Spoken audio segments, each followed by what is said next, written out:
हमारे चैनल को सब्सक्राइब करें और बेल आइकन दबाएं। मैं हूं दयानंद शेट्टी और आप मुझे इंस्पेक्टर दया के नाम से जानते हैं। For more episodes of CID, subscribe to lift crime and hit the bell icon.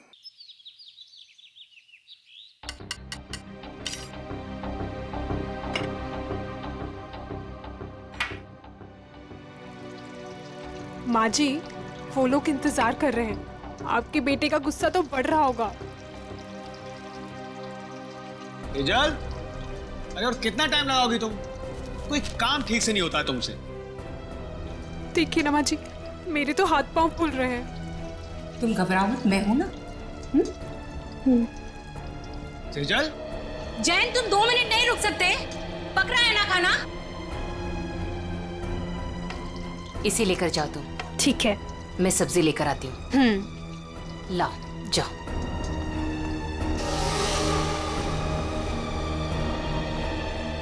Thank God, आज खाना तो ठीक वक्त पर आ गया।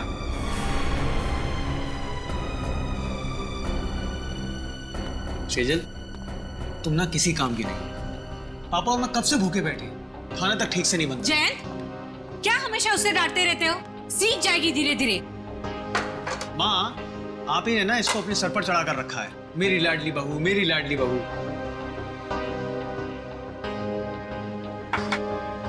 घबराओ मत, मैं हूं ना।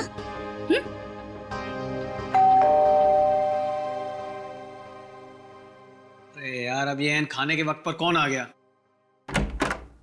हाँ सर, ये आपका पार्सल आया है। पार्सल? जी हाँ पर भेजा किसने? सर, एक तो आपने पड़ा हुआ पार्सल लेके आया हूँ और ऊपर से मुझसे ही सवाल कर रहे हैं। तो हमने अभी तक किसी को एड्रेस नहीं दिया तो पार्सल कैसे आ गया? अरे भाई, 4 दिन हुए हमें यहाँ पर आए हुए, पार्सल कैसे आ सकता है? अरे बेटा, पार्सल पे नाम किसका है वो तो देखो। अरे माँ, नाम ही तो सफाचट है। ये लीजिए अपना पार्सल। चाहे आप इसे रखिए, चाहे इसे फेंक दीजिए, आपकी मर्जी। और ये लीजिए, यहाँ पर साइन कर दीजिए। पापा, इसके अंदर तो कुछ अजीब सी चीज है।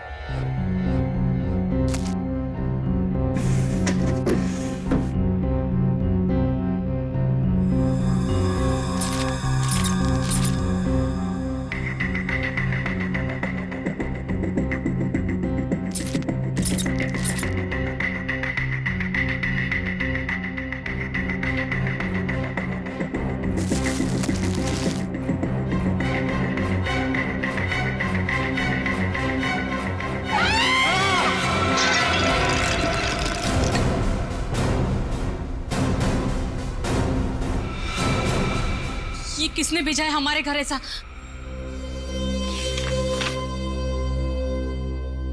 चिट्ठी?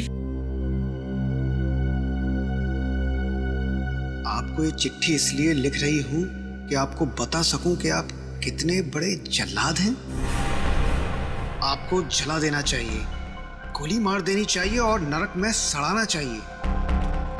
जो आप मुझसे करवा रहे हैं वो गलत है। मैंने कर जरूर दिया है और आपको इस चिट्ठी के साथ भेज रही हूं।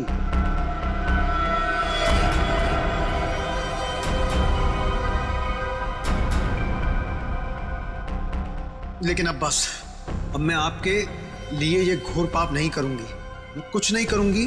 अब उसे मारना है या नहीं आप देखो। मैं अपने गांव बरोलपुर वापस जा रही हूं और आपको कभी नहीं मिलूंगी। आप बहुत ही घटिया आदमी हो और मैं अब नहीं डरती आपसे। आपकी गायत्री?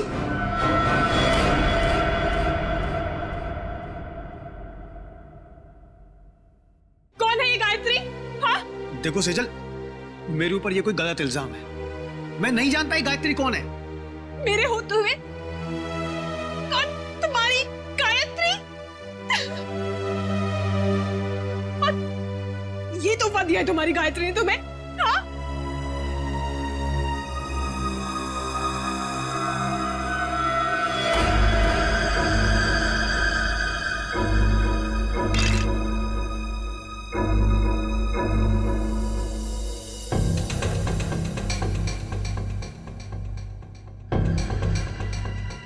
माय गॉड, छोटे बच्चे की कटी हुई उंगली है सर। फॉर्मल्डिहाइड में रखी है, लगता है 5-6 दिन पुरानी होगी सर। उंगली काट के भेजा है, मतलब ब्लैकमेलिंग किडनैपिंग का केस लग रहा है सर।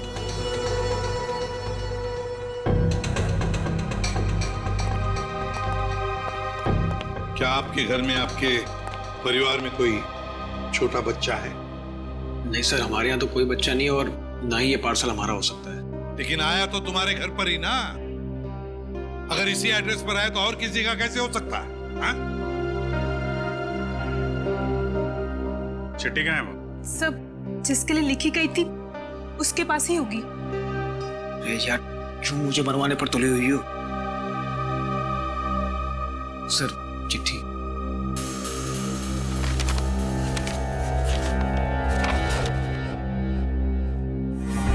आपको चिट्ठी इसलिए लिख रहे हैं कि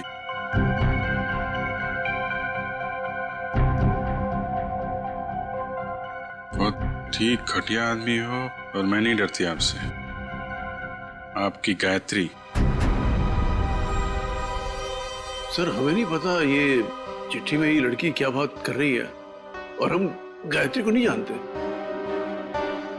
सर, जिसे ये पार्सल मिलने वाला था उसका नाम तो लिखा था, मगर अब इसे पढ़ पाना बड़ा मुश्किल है। अच्छा, हाँ ठीक है, पता तो लगा ही लेंगे। लेकिन इस गायत्री ने एक छोटे बच्चे की उंगली काट कर यहां भेजी है आपके पास, और तुम लोग कह रहे हो कि तुम्हें कुछ पता नहीं ये गायत्री कौन है। तो क्या उसके सपने में आया ये आप लोगों का एड्रेस? मैं आपसे कह रही थी ना, ये घर मत खरीदो मत खरीदो, देखा भी क्या हुआ। तो क्या आप लोगों ने ये घर खरीदा है? कब खरीदा? सर, हम तो 4 दिन पहले ही यहाँ पर शिफ्ट हुए हैं। सर, कहीं ये पार्सल पहले वाले के लिए तो नहीं? कौन रहता था यहाँ पे? मेरा नाम धनराज है। 30 लाख तो क्या, तुम्हारे इस निकम्मे बेकार पति को मैं 30 फूटी कौड़ियां भी दे दूं। अब पापा क्या क्या बोले जा रहे हो? आप सोच भी रहे हो? सोहन इस घर के दामाद है, मेरे पति है। जैसे कि हीरा ढूंढ के लाई। एक तो मेरी मर्जी के बगैर शादी की, ऊपर से ये घर जवाई लाके बिठा दिया यहाँ पर। बस पापा, अब आप शांत हो जाइए, मत लेके इनके मुंह। वैसे भी आपका ब्लड प्रेशर बढ़ा हुआ है। और मोनिका, तुम दोनों भी जाओ यहां से। अब क्या हम अंदर आ सकते हैं? जी, आप लोग? हम लोग सीआईडी से हैं। सीआईडी? जी हाँ। कहिए। आपका जो पुराना घर है जिसे आपने मिस्टर जयंत को भेजा है, वहां पे एक पार्सल आया है, उसके बारे में कुछ पूछताछ करनी है। भगवान, उंगली।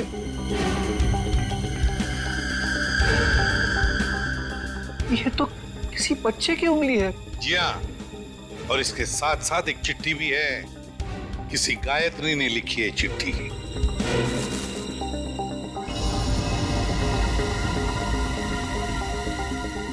कौन है ये गायत्री?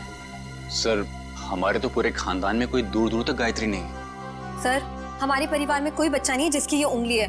बिना जान पहचान के कोई यूं ही ऐसी चिट्ठी भेज देगा क्या? चल, कोई बात नहीं, हम पता लगा लेंगे कि गायत्री ने चिट्ठी लिखी किसको और ये बच्चा है कौन। यार, कब तक इसका पहरा देते रहेंगे? जब तक बॉस पैसा देता रहेगा तब तक।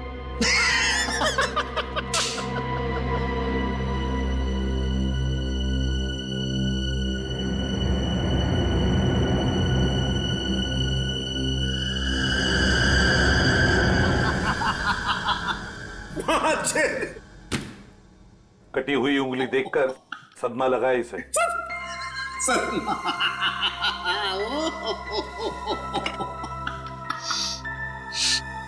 नहीं सर, इसमें कोई लाफिंग गैस नहीं है। Laughing gas? ये देख साउंड के, तुझे हमने सिर्फ इतना बताया कि गायत्री नाम की एक औरत ने एक बच्चे की उंगली काट दी, और तुझे हंसी के फव्वारे फूट रहे हैं। यार, सिर्फ इतना ही कहा है ना कि ये उंगली शायद 5-6 दिन पहले काटी गई है, क्योंकि सही सलामत है, सड़ना शुरू नहीं हुई है। उंगली तो ठीक है, लेकिन ये फॉर्मेल्डिहाइड का क्या? फॉर्मेल्डिहाइड का क्या? हाँ, क्या? ये देखो, रिपोर्ट पढ़ो फॉर्मेल्डिहाइड की।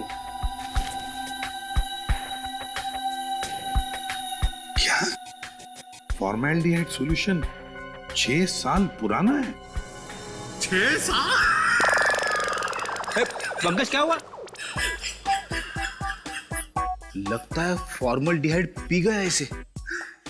सर, इसने अभी अभी कटी हुई उंगली का फॉर्मल्डिहाइड सूंघा है। सालूम के साहब ने सूंघा, सालूम के साहब गए। पंकज ने सूंघा, पंकज आया। अब तुम भी सूंघ लो। नहीं सर, मेरी वाइफ ने कहा है हंसना मना है। सालूम के साथ हमें इतना बेवकूफ मत समझिए। ये फॉर्मल्डिहाइड भले 6 साल पुराना हो, मगर इसकी कटी हुई उंगली थोड़ी 6 साल पुरानी होगी। और नहीं तो क्या और नहीं तो क्या? ऐसा नहीं हो सकता कि इस गायत्री के पास 5-6 साल पुराना फॉर्मेल्डिहाइड हो जिसमें उसने ये उंगली रख दी। क्यों? अब चुप क्यों हो गए? अरे यार वो क्या जब का है? फॉर्मेल्डिहाइड 6 साल पुराना तो उंगली भी 6 साल पुरानी हो गई। देखो बॉस, वो जो चिट्ठी गायत्री ने भेजी है ना, उस चिट्ठी पर जो स्याही है, मैं उस स्याही के अंदर घुसूंगा और पता चल जाएगा। आओ, ये लो, सालूम के सब अब चींटी बन के दिखाएंगे। कैसे? कुछ पी जाएंगे और क्या, चींटी बन जाएंगे। ओ, अगर चींटी नहीं बनेंगे तो इनके अंदर घुसेंगे कैसे? है ना? चल, ये है क्रोमेटोग्राफ। लाइट वहां से निकलेगी और इस जाली पर पड़ेगी। ये खास किस्म की जाली। यहां पर लाइट का एक स्पेक्ट्रम बनेगा। लाइट हो जाएगी सतरंगी और इस फिल्टर पर पड़ेगी। ये खास किस्म का फिल्टर है जहां से सिर्फ एक खास किस्म की लाइट की रेज ही इस चिट्ठी पर पड़ेगी जो गायत्री ने लिखी। और वो लाइट इस चिट्ठी पर जो स्याही है, उस स्याही के अंदर घुस जाएगी। उस लाइट की वजह से इस स्याही के छोटे छोटे कण अचानक गर्म होना शुरू हो जाएंगे और उन कणों की उछल कूद यहां पर दिखाई देगी। और ये इस कंप्यूटर के साथ जुड़ा हुआ है। दरअसल एक कंप्यूटर हमें पढ़ के बताएगा कि ये स्याही कितनी पुरानी। साणुखी, तेरा फिजिक्स का लेक्चर पूरा हुआ? हम कहानी शुरू करें? जरूर। ये देखो बॉस, ये लाइट उस जाली पर पड़ी और लाइट का स्पेक्ट्रम, और ये खास किस्म की लाइट घुसी इस चिट्ठी पर।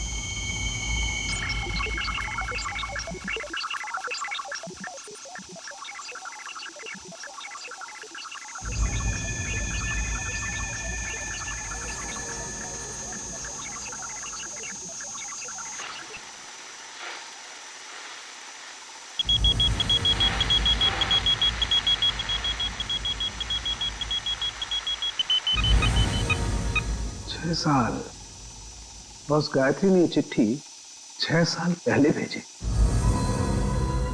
गायत्री ने चिट्ठी लिखी 6 साल पहले और चिट्ठी पहुंची अब 6 साल बाद।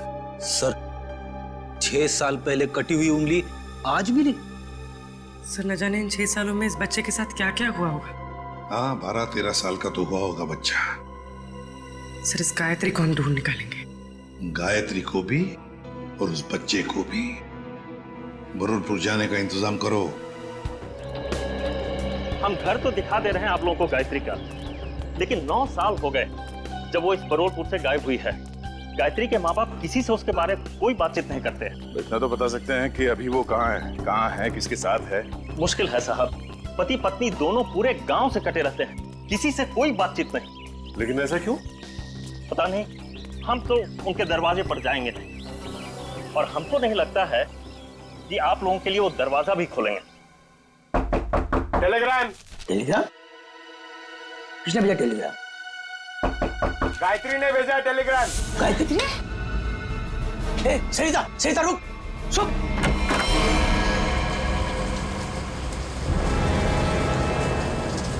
कौन है भैया आप लोग?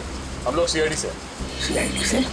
और आपकी बेटी गायत्री को ढूंढते ढूंढते मुंबई से यहाँ आए। मुंबई से? पर गायत्री तो मुंबई में ही है, वो आपको वहाँ नहीं मिली? उसके इस चिट्ठी के हिसाब से तो 6 साल पहले आपकी बेटी गायत्री को यहाँ बुरलपुर में 6 साल पहले आना चाहिए था। जब लेटर लिखा था तो आई क्यों नहीं अभी तक?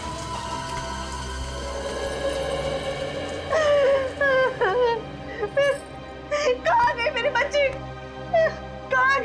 भाई कहाँ गए मेरे बच्चे? देखिए, आप लोगों को गायत्री के बारे में जो कुछ भी मालूम है हमें बताइए, हम उसे ढूंढ निकालेंगे। हो सकता है वो किसी परेशानी में हो। हाँ? वो मुंबई में कहाँ रहती थी? पता नहीं साहब, मेरी गायत्री 18 साल की थी तो भागे मुंबई चली गई। वो हम लोगों ने उसको मुंबई नहीं छोड़ दी। अचानक एक दिन उसने फोन किया कि उसने वहां किसी के साथ शादी कर ली। पूरे गांव के सामने हमारी इज्जत को मिट्टी में मिला दिया। ये बात है कब की? करीब 7 साल पहले की। उसके बाद आप लोगों का उनसे कोई संपर्क नहीं हुआ? एक बार उसने फोन किया था, उसने बताया कि वो बहुत बड़ी मुसीबत में फंस गई है। पर साहब, हम यहाँ से क्या कर सकते हैं? कैसी मुश्किल? पता नहीं साहब, वो खुद फोन करके ये बोलती थी, पापा मैंने आगे की परेशानी मोल ले ली है। जिसके लिए उसने ये चिट्ठी लिखी थी उसी ने मुसीबत में डाल रखा होगा उसे। किस नंबर से फोन करती थी वो आप लोगों को? किसी दुकान से फोन आता था साहब, फिर अचानक फोन आना ही बंद हो गया मेरी बेटी का। तो आप लोगों ने पता करने की कोशिश नहीं की कि उसने फोन करना बंद क्यों किया? साहब, हमने कई बार वहां फोन किया और एक दिन दुकानदार ने बताया कि वो मैडम अब यहाँ पे नहीं आती, शायद वो मोहल्ला छोड़कर चली गई। तो आपने उसे ढूंढने की कोशिश नहीं की? नहीं मैडम। अच्छा, गायत्री के पति के बारे में कुछ पता है आपको? कोई पता नहीं साहब पति के बारे में। अच्छा, गायत्री का एक बेटा भी था ना? नहीं साहब, उसका कोई बच्चा नहीं था, वरना क्या वो अपनी माँ को नहीं बताती? ठीक है, आप हमें उस दुकान का नंबर दीजिए और गायत्री का फोटो भी, हम पता कर लेंगे। ये क्या है तेरे को बच्चे को तैयार करने में इतना समय लगता है? अरे आ रहा हूँ भाई, नए कपड़े पहना रहा हूँ। ठीक है, जल्दी आ। पता नहीं यार ये बॉस को भी क्या हो जाता है, हर महीने में एक नया कपड़ा पहनाकर उसका फोटो खींच के भेजने को कहते हैं। कमाल है। चल ना, ले तैयार हो गया। बेटा क्यों रो रहा है तू? ये अंकल ने मुझे मारा। बेटा मत रो, अंकल को हम बाद में खूब मारेंगे। अब स्माइल दे, एक फोटो निकाल लेता हूं तेरा। सर, पिछले 15 साल से हम धनराज के पड़ोसी थे। सर, हम उसकी रग रग को जानते हैं। सर, उसने जरूर कुछ गड़बड़ किया होगा, तभी तो अपना घर वो कोड़ियों के भाव बेचकर भाग गया। तो ये कुमार जी मोहल्ले में पूरी बात बताते समय घबरा रहे थे तो इनको यहाँ ले आए। सर, हम मोहल्ले में उनके बारे में कुछ बोल नहीं सकते थे क्योंकि बड़े खतरनाक लोग हैं सर, वो हम सबकी जान भी ले सकते थे।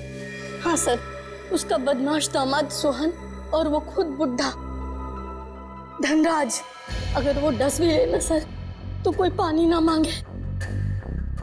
अच्छा, ऐसा क्या किया उन्होंने आपके परिवार के साथ? सर, उनको समझना बहुत मुश्किल है, बहुत घटिया लोग हैं सर, एक नंबर के क्रिमिनल है सर। मेरी बेटी की हालत देखिए ना सर, धनराज के बेटे ने इसकी जिंदगी खराब कर दी। रणवीर ने?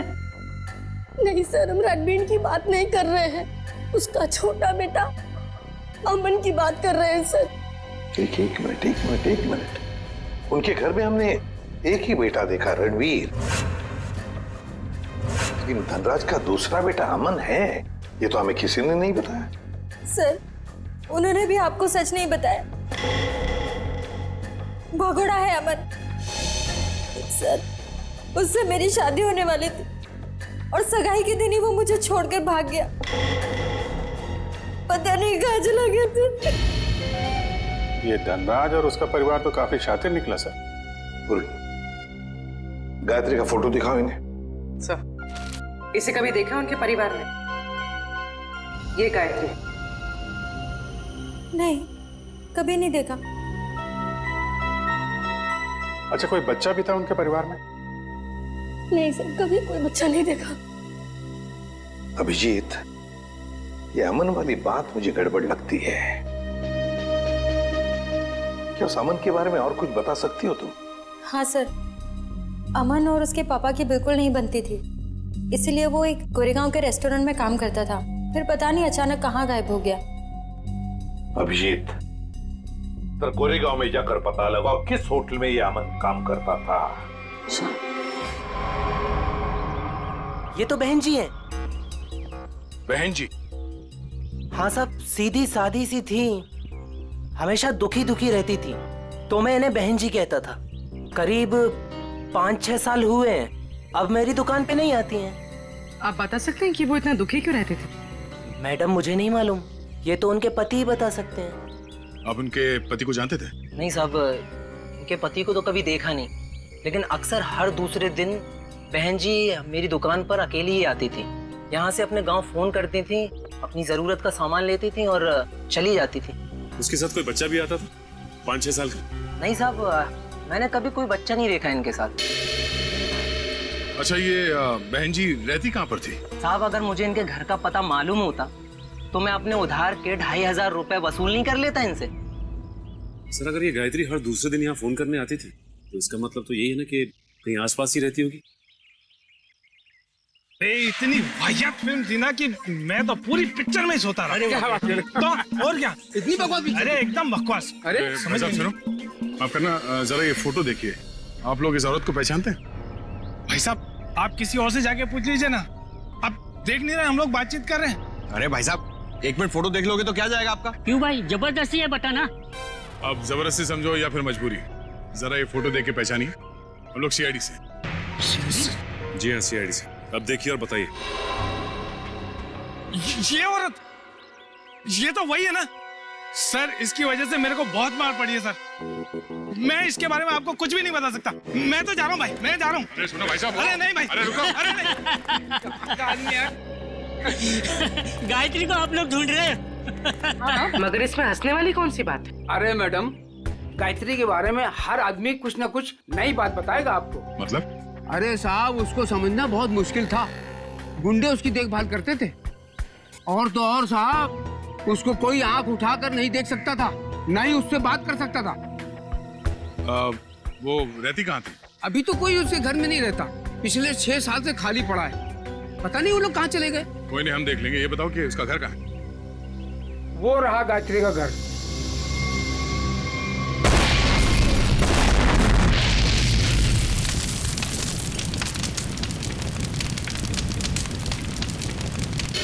ये तो अमन साहब हैं सर।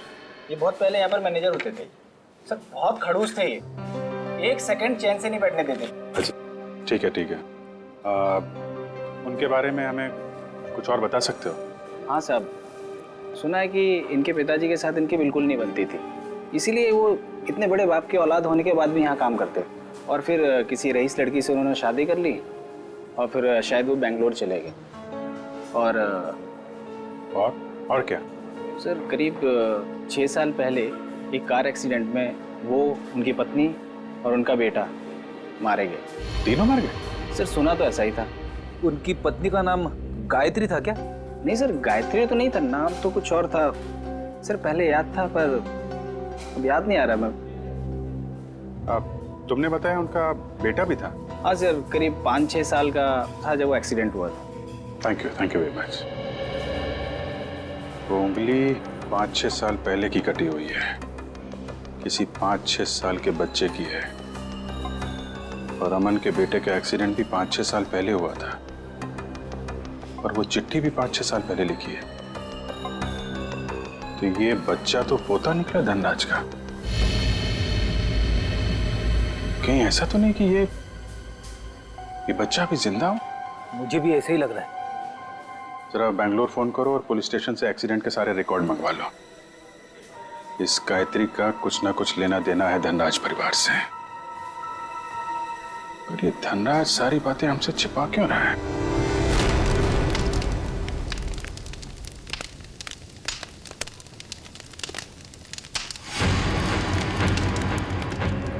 क्या टाइमिंग थे?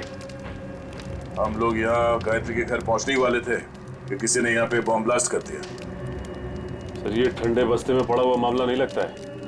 लगता है बच्चा अभी भी जिंदा है, और ये मुझे हम पे नजर रखे हुए था, इसीलिए उसे पता लग गया कि हम गायत्री के बारे में पूछताछ कर रहे हैं। हाँ, मगर ऐसी क्या चीज थी यहाँ जो मुजरिम चाहता था कि हमारे हाथ न लगे? ये घर सालों से बंद पड़ा है, गायत्री यहाँ पे रहती भी नहीं है, फिर ये धमाका करने की क्या जरूरत थी? जरा देखो आसपास, देखो कोई सुराग मिलता है।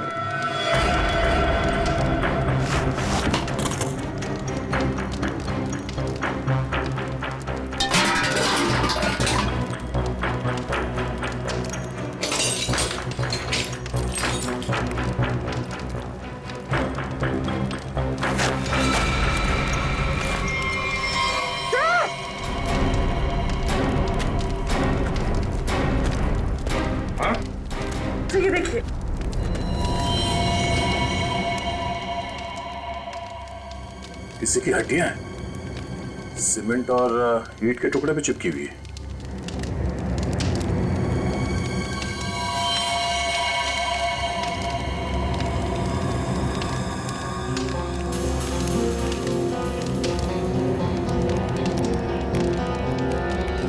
इतनी सारी हड्डियां, लगता है यहाँ पे किसी की लाश को गाड़ दिया गया था और उस कंकाल को नष्ट करने के लिए ब्लास्ट किया गया है।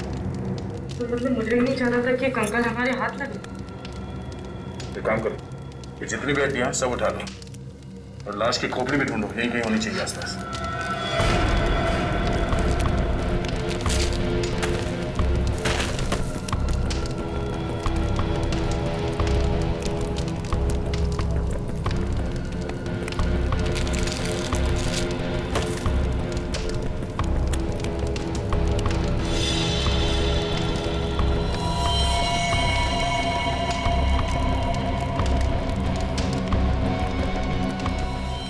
ये देखो, मिल गई खोपड़ी।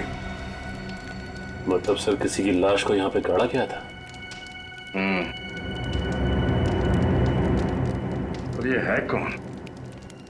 इसके साथ ऐसा क्या हुआ था कि इसके गाड़ने के बाद भी इसकी लाश को जला के नष्ट करने की कोशिश की गई है?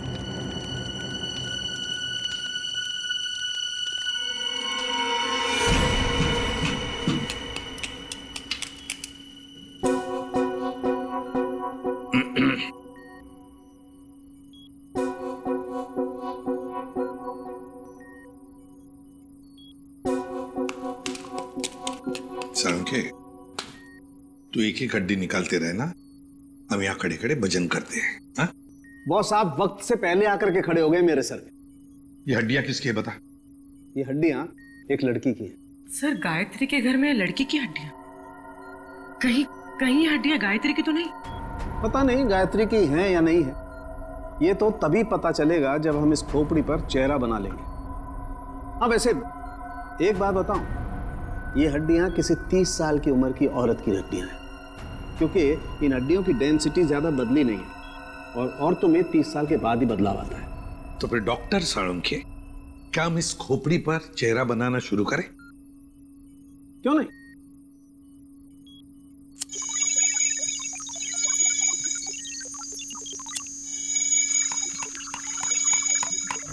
वैसे एक बात बताओ, जिस किसी ने भी गायत्री के घर में ब्लास्ट किया है, उससे बड़ा गधा संसार में कोई और होगा नहीं। वो क्यों? सिंपल सी बात है, अगर वो ब्लास्ट नहीं करता तो ये खोपड़ी बाहर नहीं आती, और अगर ये खोपड़ी बाहर नहीं आती बॉस, तो हम इस खोपड़ी पर चर्चा नहीं कर रहे होते।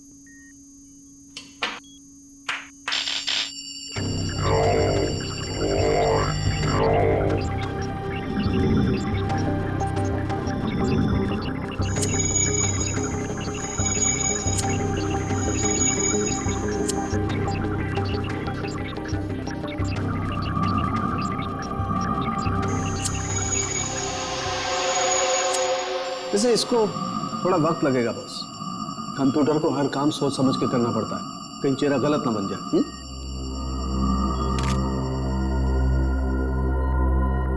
माय गॉड, ये क्या है? ये देखो बॉस, ये तो सोना है, गोल्ड।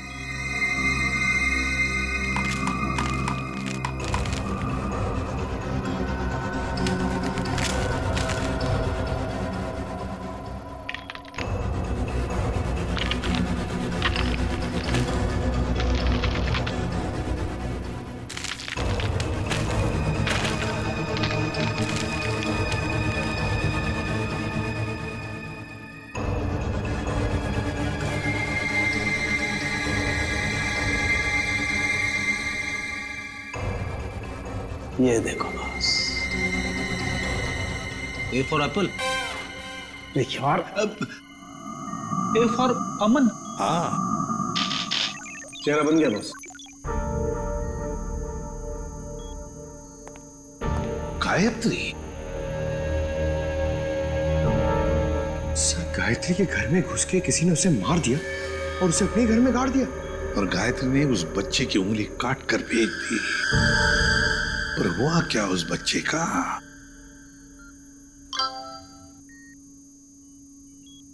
सर, बैंगलोर पुलिस ने एक मेल भेजा है। लिखा है कि 6 साल पहले अमन अपनी वाइफ के साथ कहीं जा रहा था। कार पहाड़ से नीचे गिर गई और कार में आग लग गई। हाँ, मगर इस फोटो में बच्चा भी है। पर सर, मेल में तो बच्चे का कोई जिक्र ही नहीं है। इसका एक ही मतलब हो सकता है कि बच्चा जिंदा है। सर, बच्चे ने गले में चेन भी पहनी हुई है। और सर, वही वाली चेन है, A for apple. A for Aman. पर सर, अमन के बेटे की चेन गायत्री की लाश के पास मिली। अमन और उसके पत्नी की गाड़ी का एक्सीडेंट हो गया 6 साल पहले। गायत्री ने उनके बच्चे को पकड़ लिया, उसी की उंगली काट कर भेज दी। पर अब तो गायत्री ही नहीं रही, तो फिर वो बच्चा कहां गया? उस बच्चे को ढूंढना होगा, बचाना होगा और इस धनराज की गर्दन पकड़नी होगी। बस बबलू ने एक निवाला खा लिया ना, तो हमारा काम हो जाएगा।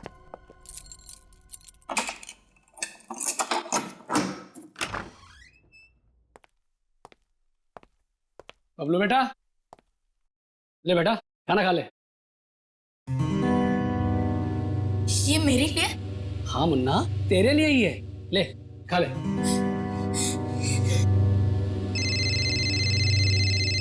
बॉस? हाँ बॉस। हाँ, बस निकल ही रहे। हाँ बॉस, आपका काम हो गया बॉस। चल निकल। चल। धनराज जी, क्या कह रहे थे आप लोग? कि आपको उंगली के बारे में कुछ पता नहीं, गायत्री कौन है किसी को कुछ नहीं मालूम, आपके पूरे परिवार में कोई बच्चा है ही नहीं, तो फिर क्या ये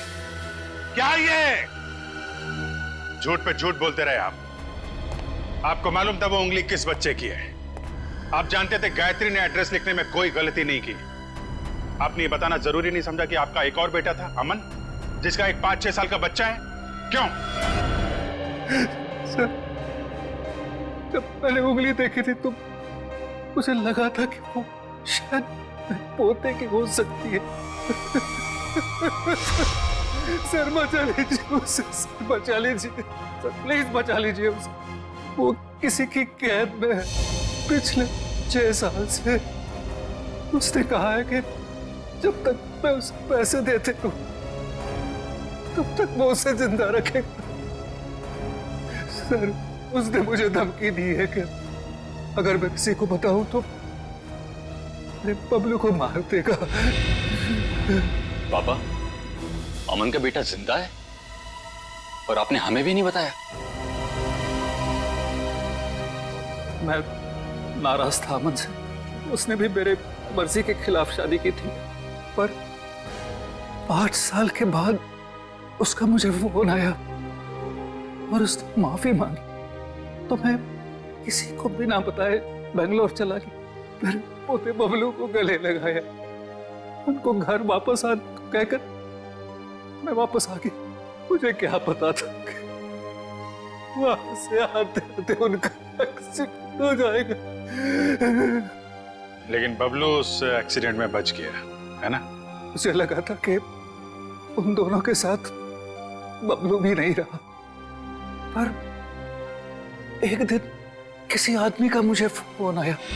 उसने बबलू की आवाज मुझे फोन पर सुनवाई और कहा कि जब तक मैं उसे 10 लाख रुपया महीना देता रहूंगा तब तक बबलू जिंदा रहेगा। आपको ये कैसे लगता था कि उन्होंने बबलू को जिंदा रखा होगा? सर, वो हर महीने मुझे बबलू के फोटोग्राफ्स भेजता रहा सर। 1 मिनट, ये लीजिए सर।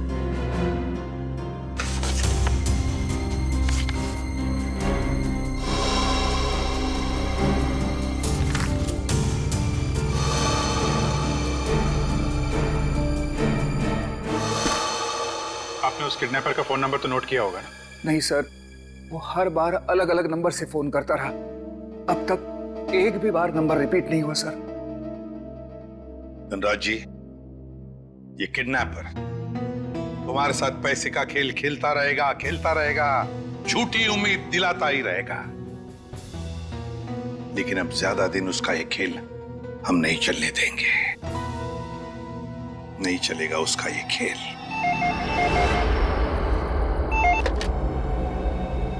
हेलो धनराज जी, मैं सोच रहा हूँ कि आपका पोता मैं लौटा दूं। ओह, तुम हो? भगवान तुम्हारा भला करे। प्लीज मेरे पोते को लौटा दो। हम भगवान के भरोसे पे नहीं रहते।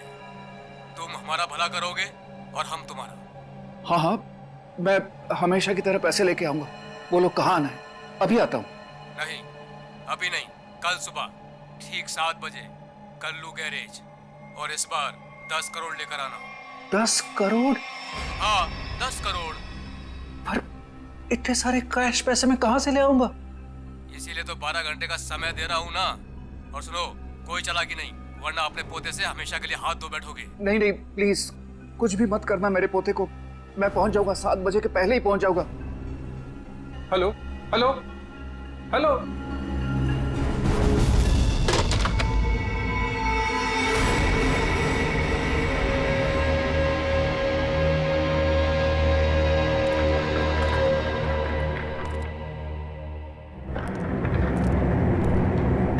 कल्लू गैरेज ही तो बोला था।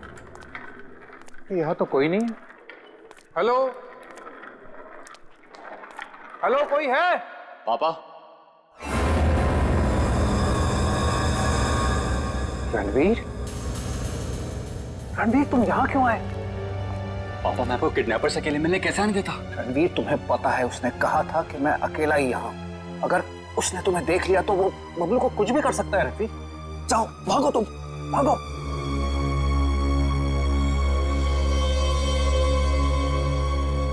पापा, अगर मैं ही यहां से चला गया तो आपको आपके लाडले पोते से कौन मिलाने वाला है? क्या? तुम? हाँ, मैं ही आपके पोते को 6 साल से पाल रहा हूं। क्या कह रहे हो रणवीर? तुम ऐसे कैसे कर सकते हो? मैं तुम्हें... अरे पापा, आराम से, शांति, नहीं तो ब्लड प्रेशर हाई हो जाएगा। आपका पोता बिल्कुल ठीक ठाक है। ले आओ रे।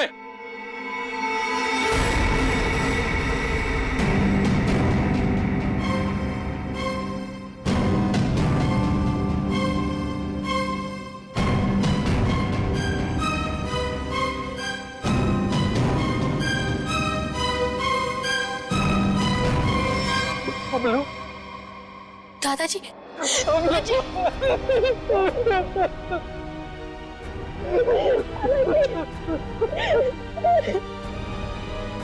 मैं आ गया हूं। तुम्हें कोई कुछ नहीं करेगा। चलो घर चलते। अरे रुकिए पिताजी, रुकिए। जाते जाते जरा इन कागजात पे साइन करते जाइए, देख लीजिए। वो क्या है ना कि ये सब हो जाने के बाद आप और मैं एक साथ तो रह नहीं सकते, तो आपका घर और फैक्ट्री मेरे नाम कर जाइए और दफा हो जाइए। तो जैसे विश्वासघातकी को तो मैं एक फूटी कौड़ी भी नहीं दूंगा। दोगे पापा, दोगे। जब आप बिना देखे अपने पोते के लिए करोड़ों रुपए दे सकते हो, तो देखने के बाद तो इतना दे ही दोगे। नहीं मिलेगी, एक फूटी कौड़ी भी नहीं मिलेगी। अच्छा, देखते।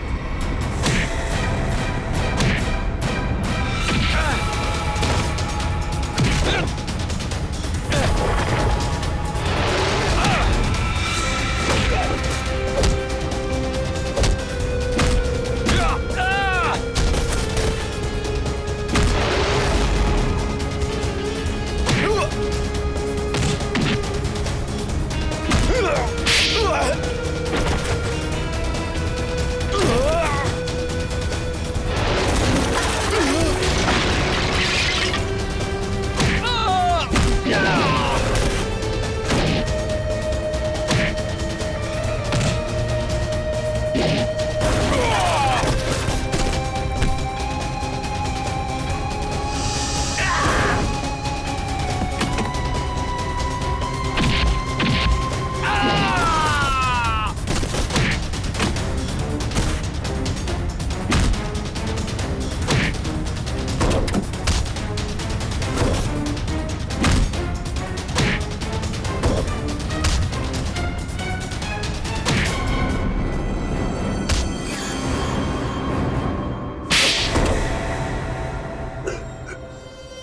सोने का अंडा देने वाली मुर्गी का पेट काटने चले थे तुम।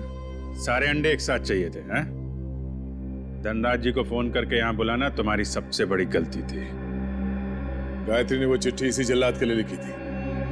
इसने शादी की थी उससे। अब बता, क्यों किया तूने ये सब? कोई औलाद नहीं थी इनकी, तभी इन्होंने मुझे गोद लिया था। लेकिन फिर अमन के हो जाने के बाद मैं इन पर बोझ बन के रह गया था। रणवीर, मैंने तुम्हें कभी अमन से कम नहीं समझा बेटे। झूठ बोल रहे हो तुम। अमन ने इनकी मर्जी के बगैर शादी की थी और वो घर छोड़ के चला गया। तो मुझे लगा शायद अब मुझे मेरा हक मिल जाएगा, लेकिन नहीं, सुलह करके आ गया उसके साथ। इसलिए तुमने अमन को एक्सीडेंट में मरवा दिया? हाँ, लेकिन उस एक्सीडेंट में अमन का बेटा अंकित बच गया था। लेकिन मैंने सोचा कोई बात नहीं, इसी बच्चे के जरिए मैं इस पैसे के पुजारी से पैसा निकलवाता रहूंगा और एक दिन इनको कंगाल बना दूंगा। गायत्री तो तुम्हारी पत्नी थी, उसको क्यों मारा? सर, मुझे लगा वो अंकित को मेरे हिसाब से संभाल लेगी, लेकिन नहीं, उसे उस पर दया आने लगी। मेरे इतने दबाव देने के बाद ही उसने इसकी एक उंगली काटी थी और उसके बाद वो मुझे धमकाने लगी। कहती है कि अंकित को जल्दी से घर छोड़ दो वरना मेरा भांडा फोड़ देगी, मेरा, अपने पति का। इसलिए तुमने उसे भी मार के वहां घर में गाड़ दिया? हाँ, क्योंकि मैं नहीं चाहता कि मेरी तरफ आराम से आने वाले पैसों के बीच में कोई भी रुकावट बन जाए। रुकावट तो आनी ही थी रणवीर। जुर्म के रास्ते में रुकावट डालने और मुजरिम को उसके अंजाम तक पहुंचाने के लिए सीआईडी बनी है। 3-3 खून करने और बच्चे की किडनैपिंग के जुर्म में जेल की सलाखों के पीछे सड़ना होगा जब तक फांसी का ऑर्डर नहीं आता। For more updates, subscribe to our channel, click the show links and enjoy watching the videos.